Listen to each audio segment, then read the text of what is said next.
जी उड़ान हिंद आ गए, है नाज़ जिस पे हिंद को वो शान हिंद आ गए। सुभाष जान हिंद है, सुभाष शान हिंद है, सुभाष जी सुभाष जी।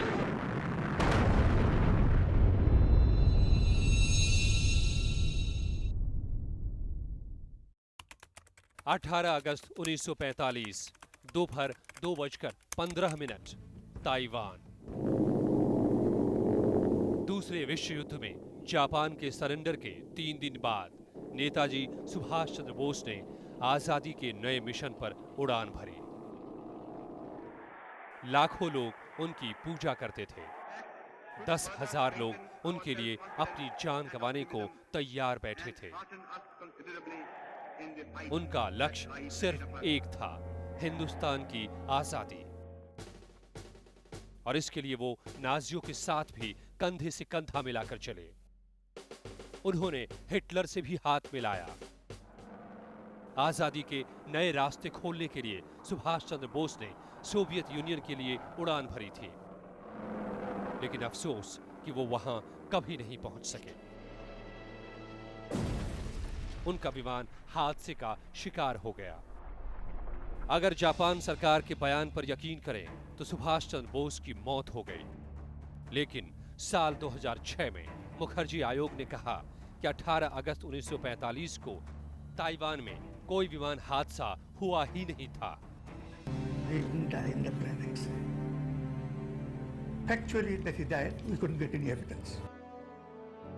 तो आखिर सुभाष चंद्र बोस के साथ क्या हुआ? क्या यह रहस्य कभी सुलझ पाएगा?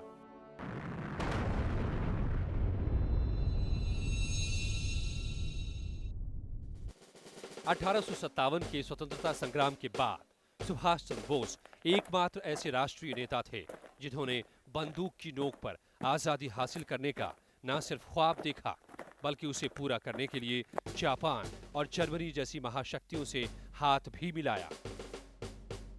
अगले आधे घंटे में हम आपको बताएंगे कि सुभाष चंद्र बोस की शख्सियत में वो कौन सी खास बात थी जिससे प्रभावित होकर हिटलर ने अपनी आत्मकथा में भारत के खिलाफ लिखे विचार हटा दिए थे। गुलाम भारत में वो कौन लोग थे जो नहीं चाहते थे कि सुभाष चंद्र बोस कभी लौटकर भारत आए? आखिर क्यों गांधी जी को भी सुभाष की मौत की खबर पर भरोसा नहीं हुआ? दुनिया की तमाम खुफिया एजेंसियां सुभाष चंद्र बोस को जिंदा क्यों मानती थी? अगर नेताजी सुभाष चंद्र बोस 18 अगस्त 1945 की विमान हादसे में मारे गए थे तो फिर वो कौन लोग हैं जिन्हें भारत में सुभाष चंद्र बोस माना जाता था? फैजाबाद के गुमनामी बाबा भगवान जी का रहस्य आखिर क्या है?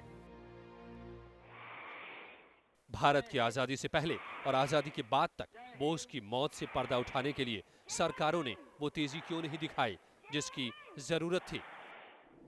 क्या नेताजी की मौत के पीछे कोई गहरी साजिश थी? बोस की जिंदगी और मौत किसके लिए ज्यादा कीमती थी? आखिर क्या है सुभाष चंद्र बोस का रहस्य?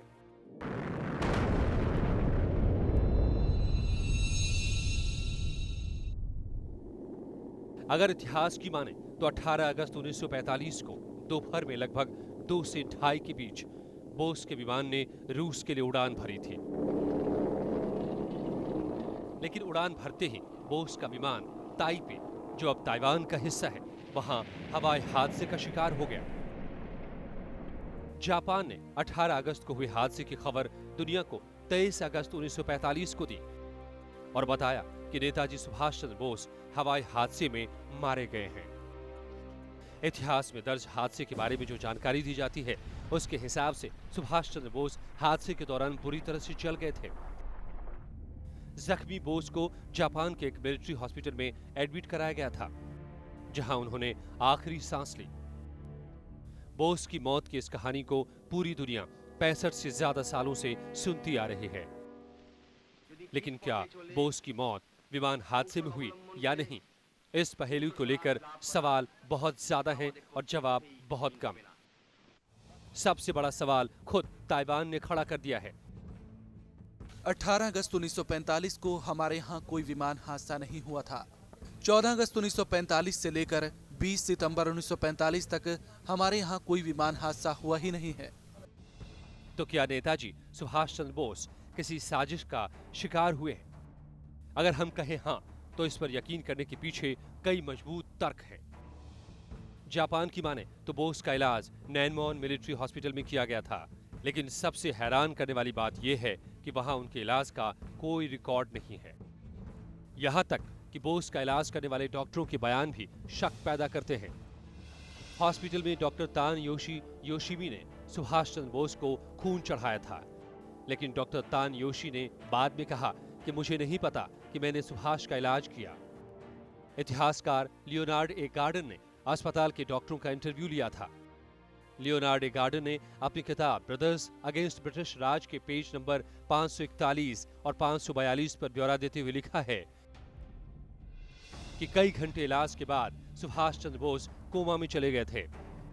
18 अगस्त 1945 को ताइवान के लोकल टाइम रात 9 से 10 बजे के बीच सुभाष चंद्र बोस की मौत हो गई। लियोनार्ड ए गार्डन ने अपनी किताब में आगे लिखा कि 20 अगस्त 1945 को ताइहोकू शमशान घाट में बोस के शव का अंतिम संस्कार किया गया, लेकिन इस पर सवाल ये उठता है कि यहां भी बोस के अंतिम संस्कार का रिकॉर्ड मौजूद नहीं है। यानी हर उस जगह से बोस की मौत के जुड़े सबूत गायब हैं जहां उन्हें होना चाहिए था। यहां तक कि टोक्यो के रेनकोजी मंदिर में नेताजी की अस्थियों को रखने पर भी विवाद है। बोस के साथी कर्नल रहमान अस्थियां मंदिर में रखने की तारीख 6 सितंबर 1945 बताते हैं, जबकि जापान सरकार अस्थियां रखने की तारीख 1 सितंबर 1945 बताती है। दोनों के बयानों में 5 दिन का फर्क है, जो शक पैदा करता है। तो आखिर सच कौन बोल रहा है, कर्नल हबीबुर रहमान या फिर जापान सरकार? हादसे पर शक की सुई यही नहीं रुकती है। साल 2000 में जापान सरकार ने उस वक्त सबको चौंका दिया जब उसने बताया कि टोक्यो के रेनकोजी मंदिर में जो अस्थियां रखी हैं वो बोस की नहीं है, बल्कि एक जापानी सैनिक ओकारा इचिरियो की है। बाद में मुखर्जी कमीशन ने भी अपनी रिपोर्ट में यही लिखा, यानी मौत की कहानी में एक और नया पेंच।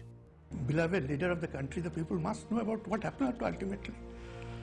My findings are, so to speak, is partial in the sense that I have only said the earlier findings of his death is not correct. The ashes are not his.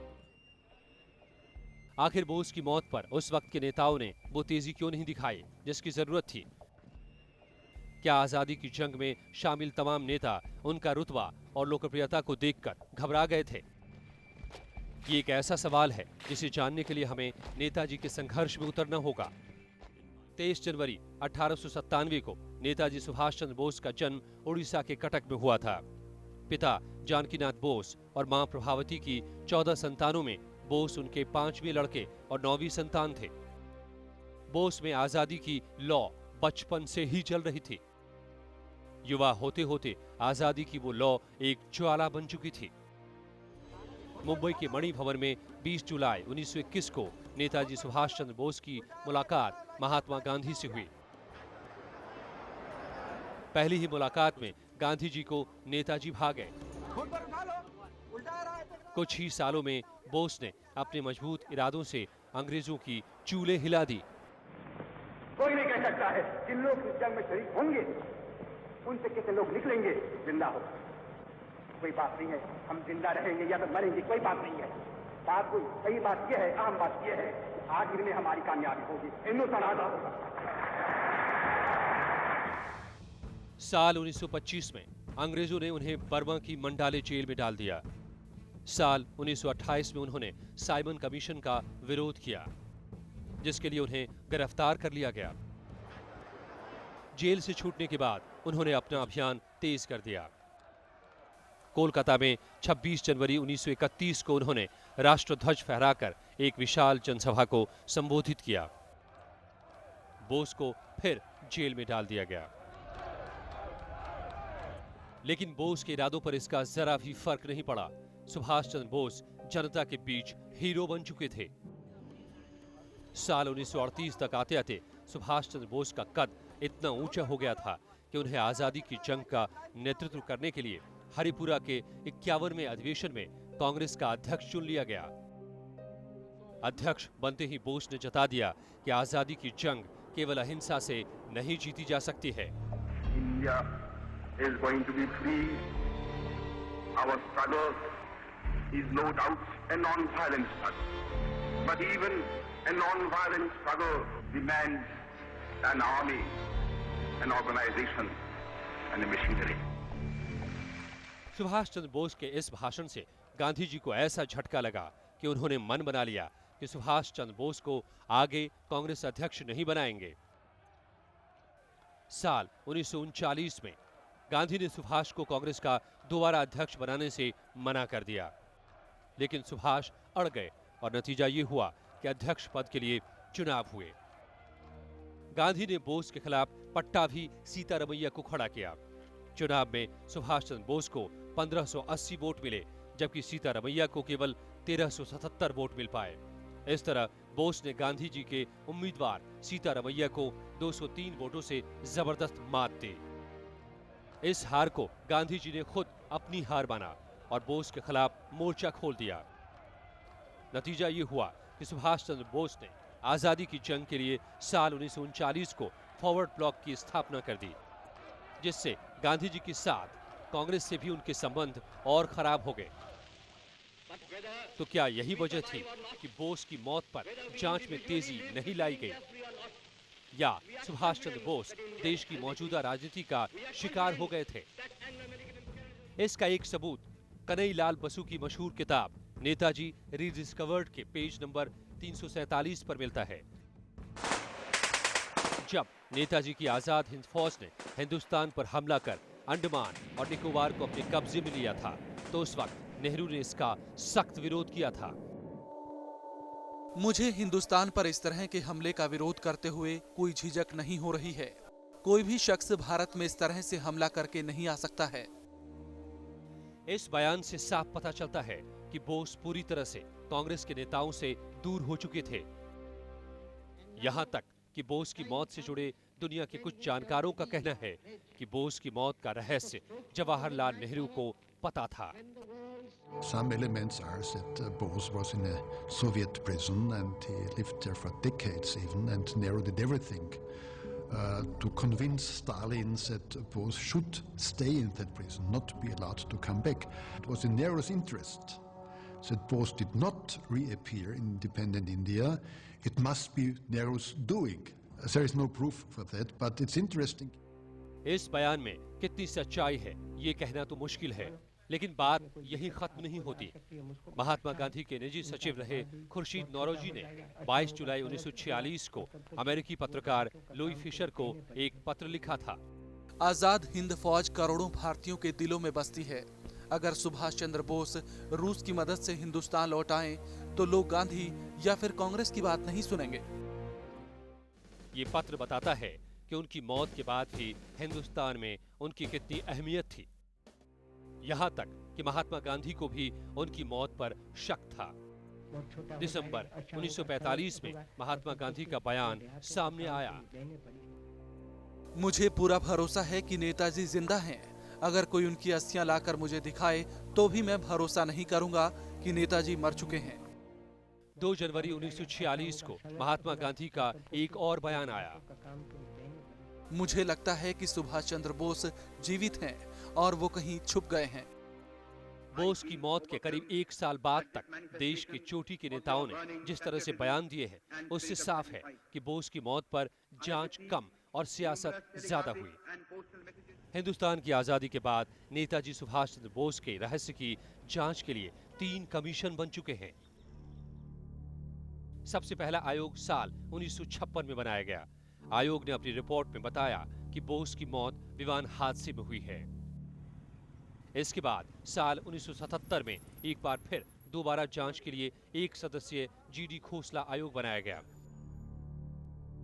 आयोग ने 4 साल तक जांच करने के बाद बताया कि बोस की मौत विमान हादसे में हुई है। लेकिन इन दोनों आयोगों में एक चौंकाने वाली बात सामने आई। दोनों आयोगों में किसी ने भी ताइवान सरकार से पूछताछ नहीं की, जबकि विमान हादसा ताइवान में हुआ था। मतलब साफ है, जांच की आड़ में आयोग ने देश को गुमराह किया। तीसरा आयोग यानी मुखर्जी आयोग की रिपोर्ट ने जनता के साथ सरकार तक को चौंका दिया। साल 2005 में जस्टिस मनोज मुखर्जी ने अपनी जांच रिपोर्ट पेश करते हुए कहा कि सुभाष चंद्र बोस की मौत विमान हादसे में हुई है, इसका उन्हें कोई सबूत नहीं मिला है। आयोग की इस रिपोर्ट पर बौखलाई सरकार ने इस रिपोर्ट को पूरी तरह से खारिज कर दिया। अब सवाल उठता है कि क्या जांच के लिए बने आयोगों ने मौत के रहस्य को सुलझाने की बजाय और उलझा दिया है। बोस को लेकर खासतौर से ब्रिटिश सरकार बेहद परेशान थी। बोस ने सबसे पहले अंग्रेजों को तब हैरान किया जब उन्होंने इंग्लैंड में कैम्ब्रिज यूनिवर्सिटी से साल 1919 में 8 महीने की कड़ी मेहनत से इंडियन सिविल परीक्षा पास की। बेहद कठिन इस एग्जाम में चौथा स्थान हासिल करने के बावजूद उन्होंने अंग्रेजों की नौकरी को ठुकरा दिया और अंग्रेजों को जवाब दिया। इंडियन सिविल सर्विस में ना जाना अंग्रेज सरकार को खत्म करने का सबसे अच्छा तरीका है। गांधी जी की अहिंसा की विचारधारा उनकी समझ से बाहर थी। वो मार खाने की जगह मारना चाहते थे, इसलिए अंग्रेजों ने उन्हें नजरबंद कर दिया था। लेकिन 16 जनवरी 1941 को बोस ब्रिटिश हुकूमत को चकमा देकर जेल से बाहर निकल गए। सुभाष चंद्र बोस कोलकाता से काबुल पहुंच गए। वहां से रूस की राजधानी मॉस्को और फिर जर्मनी की राजधानी बर्लिन पहुंच गए। द्वितीय विश्व युद्ध में जिस तरह से अंग्रेज घिरे हुए थे, बोस उससे बखूबी वाकिफ थे और इसी बात का वो फायदा उठाना चाहते थे। रूस में स्टालिन से मिलकर बोस एक ऐसी सेना बनाना चाहते थे जो सीधे अंग्रेजों को टक्कर दे। लेकिन स्टालिन से बात न बन पाने की वजह से बोस जर्मनी में हिटलर से मिले और उन्हें अपने मकसद के बारे में बताया। हिटलर ने अपनी आत्मकथा मेरा संघर्ष में लिखा था, भारत अंग्रेजों के चंगुल से तभी आजाद हो पाएगा जब जर्मनी भारत में ब्रिटेन को हराएगा। सुभाष की शख्सियत से प्रभावित होकर हिटलर ने इन लाइनों को अपनी आत्मकथा से हटा दिया था। 22 जून 1941 बर्लिन में बोस ने अपना दफ्तर खोल लिया और पास के ही एक गुमनाम कस्बे अन्नावर्ग में डेरा डाल लिया। इसके पास ही 10,000 भारतीय युद्धबंदियों में उन्होंने देशभक्ति का ऐसा जोश भरा कि पहले ही भाषण में 3,500 भारतीय सैनिक लड़ने को तैयार हो गए। 20 अप्रैल 1942 को नेताजी ने आजाद हिंद रेडियो से भाषण देकर अंग्रेजों के होश उड़ा दिए। ब्रिटिश हुकूमत सुभाष चंद्र बोस की बढ़ती ताकत और इरादों से दहशत में आ गई। Bis zum Siege weiter zu führen, zu bekräftigen in diesem Kampf, der für Indien ein Kampf Sein oder Nichtsein ist, kann es nur einen Ausgang geben, unseren gemeinsamen Sieg. Lang leben die drei Paktmächte und ihre Verbündeten. Lang lebe das freie Indien. लेकिन German Bose की निगाहों में ज्यादा काम के नहीं निकले। 8 मार्च 1943 को बोस ने जर्मनी के कील बंदरगाह से खौफनाक समुद्री यात्रा जापान के लिए शुरू की। जापान पहुंचने के कुछ समय बाद ही उन्होंने 16 जून 1943 को दिए एक भाषण में प्रधानमंत्री जनरल हिदेजी तोजो का दिल जीत लिया। Not merely as the makers of a new Asia, but as the makers and the architects of a new world.